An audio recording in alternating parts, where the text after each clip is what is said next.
Chicken দমের জন্য আমি রসুনগুলো না টুকরো টুকরো করে নিয়েছি, আদা, টমেটো, পেঁয়াজ। এর মধ্যে আমি দিয়ে দিচ্ছি চিকেনটা, মাঝখানে রেখে দিলাম। যা মশলা আমি এখানেই দিয়ে দিচ্ছি। প্রথমে দিচ্ছি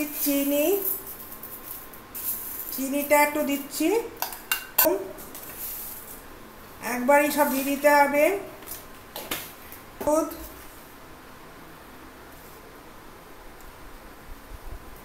গুঁড়ো চিলি কালারের জন্য। দমে হবে তেলটা আমি এইখানেই একবারে দিয়ে দিচ্ছি,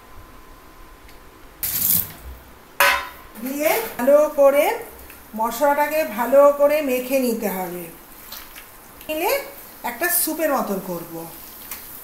এই জল ছেড়ে গেছে, আর এখানে কিন্তু জল ছাড়া দিয়ে নিলাম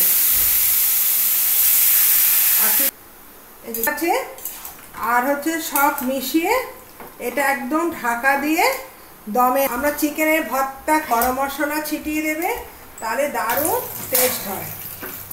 আর কোনো মশলা দিতে হবে না। এবার চাপা ঢাকা দিয়ে দিয়েছি।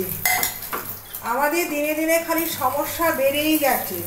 যতই মনে করি সমস্যা রেশারেশি এত বেড়ে গেছে, বাবা মার কাছে তাদের হাতে সম্পত্তি তুলে দেবো, কিন্তু 50ও হয়নি। তুই আরেকবার ভালো করে বলবি, আমার এখন থাকলেও চলবে।